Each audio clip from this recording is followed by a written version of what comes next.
So we got news. We got news. We got news for you. It's awesome that the strike ended for writers, and now they're back to work, and now we can start talking about shit.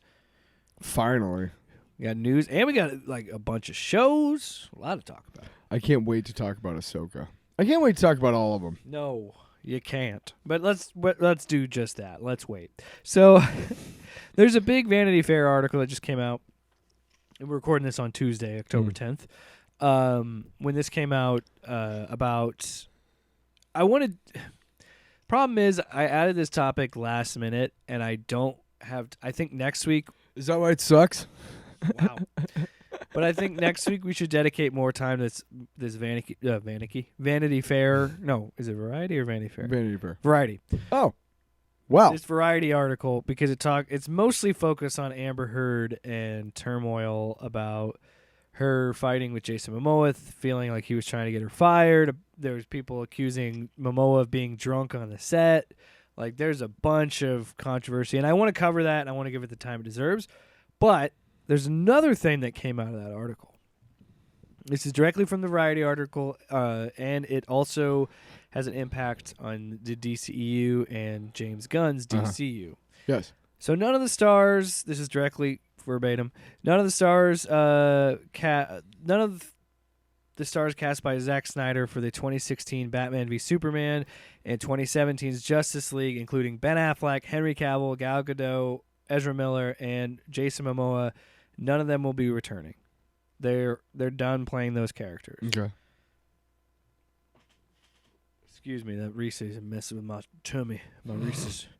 Momoa still seems like he's going to be attached, but possibly becoming Lobo in either the 2025 reboot Superman Legacy or in a standalone movie.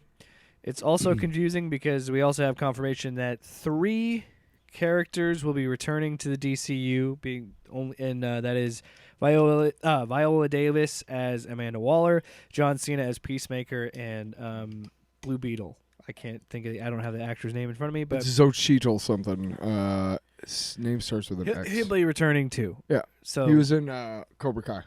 And what's frustrating is I was thinking of the girl who played Miss Marvel or Miss America in the. Never mind. I think that James Gunn is kind of getting the short end of the stick in some of the situations here, because this feels like more and more that the announcement that he wanted to do was supposed to be after Aquaman. I think he got they put him in a tough spot because Flash was a way to kind of set up and establish a way to explain how his universe exists. But then you also have Aquaman that's still attached to that as well. You have Blue Beetle that's still attached to that. So then there's a confusion it's of just like a giant mess, really. It's a confusion of what you think is important, what exists, what doesn't. And I think he's going to use Blue Beetle being the newest character and use that as like, we can actually take this character and use it in that whole storyline with Jaime and everything. And like he said in his announcement, Shazam is so far removed from everything else, they could still keep Shazam going. Right. It's just I feel like he was put in a rough spot because none of those movies mean anything.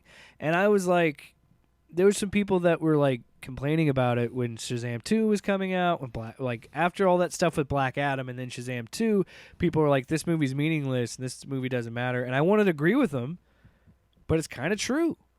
Because Shazam and like what's the point of seeing this Aquaman movie? Yeah. This information tanks that fucking movie. Because you are absolutely assuring us that this movie... and look at fucking James Wan, the situation that he got stuck with. I'm sorry, I'm rambling. Go ahead. No, you're fine. It's just, I mean, we talk about this all the time, about how we are conditioned with these movies to be looking for what's moving the broader story forward. And I have admitted very, very many, a lot of times that I... am watching these movies sometimes with the wrong mindset. I'm watching, Doctor Strange in the Multiverse of Madness to see mutants or to see, how it furthers the broader MCU storyline along, right? Yeah. And we've talked about how that's not a great way to watch these because you forget about what's actually in the fucking movie. Well, it's because which is all of these people came together to make a movie, to make Aquaman. What is it? The Lost Kingdom. Yeah. All these people came together to make this movie. One of my favorite actors, producers, singers. Okay, Patrick Wilson is in it. I love him. But all these. Yahya Abdul-Mateen the second, all these people came together to make this movie, and to say that it means nothing, even though we know it does. But they tried to explain that away with the Right. Flash, right? The Flash is trying to say that all of this continuity exists, And that's just fair. like what Marvel is trying to do, and so that's fine. But at the same time, But it sucks that there's so many people out there who are saying like we've been conditioned for 12 years now more than that. to view these movies not as movies, as TV shows. They're Yes. TV shows. They're 2-hour-long seasons of a show. Yes. Because it's all tied to an era. And then we're looking for what's next. What's bringing the larger story forward. So the movies struggle because then they try to rush a universe and they make Zack Snyder the fucking driver of it, and it was a terrible decision.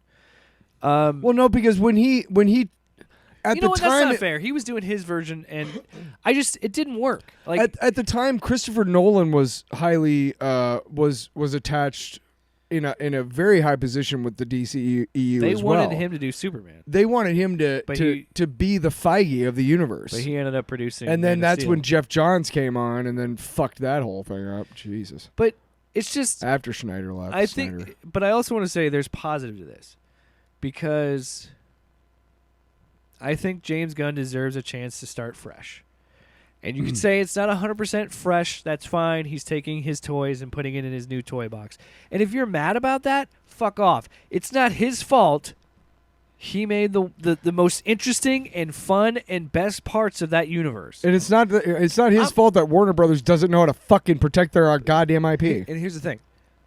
Yeah, they've been fucking up this for years. Right? But anyway, what I also wanted to say, that's not taking away from the other movies in that universe. I'm not saying all of them are bad. There are movies that I like in the DCEU.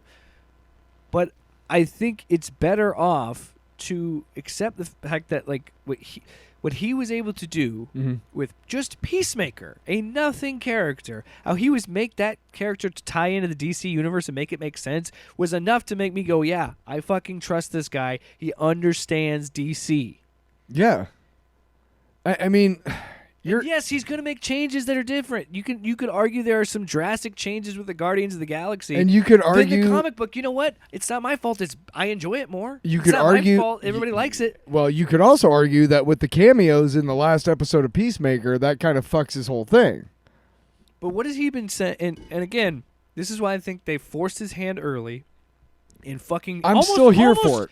All of it. Almost derailing these fucking movies on purpose to put him in a rough spot. But that's how confident he is in the people that he can get, because what has he been saying this whole entire time? Story is the most important part of this. Yes. He understands. They're doing something. Look, what Kevin Feige's run to Endgame, what made that so magical and perfect, was because he had a group of really good directors. And James Gunn understands that. Yeah. Saffron is gonna. Is it Saffron? I think Who? his partner is gonna figure out the money. His partner's gonna figure out how to work with these studios, and he's free to do all the creative decisions and have all these different writers and directors. And I'm all for it, man. Yeah, I'm here excited. For it. I'm here for it. What sucks is I don't know how it's gonna tie to the video games. That's the one thing that makes me worry, because I prefer. Oh, for fuck's sake! You know what, man? What video games? What do you mean? Well, he's saying that everything's connected. So animation, live action, Oh, for fuck's video sake! games, it's all the same. okay. It's the same actor doing the same character, Oh my which I God. kind of like, though. Okay. I kind of think that's interesting. Why are you bitching? Because he's saying like already that he's gonna have video games and TV and what and Because cartoons. it's Warner, dude. They have that already. Yeah, I know that. They but- have these gaming studios. They're gonna put out Suicide Squad at some point with Rocksteady. Oh my and- God, no! Warner Brothers is gonna keep making these games. Yeah, I guess so. Because so is Marvel. Sure. And Marvel, but here's the thing. The Marvel games are really good because they're in their own continuity. They're in their own thing. They're on their own Earth or whatever. And, yeah, Whatever. I'm excited. And I'm also glad, as much as it sucks for Aquaman, The Lost Kingdom, and I feel for James Wan because I think he did a fun movie with that first one, and I think he's going to get the short end of the stick with this one. This just reeks of studio meddling, and I don't think he's happy with the studio, and that sucks. And I'm excited to see what he comes up with, and I know I'm going to watch. I want to support it. But it's weird because you're like, I want to support it, but I hate what DC is doing or what has happened to DC because of Warner Brothers. Yeah. But I still think it's good news that we finally have an answer. Yeah. Yeah. Yeah. Brilliant. Tyler. Yeah. Off panel, off topic with Jake and Tyler.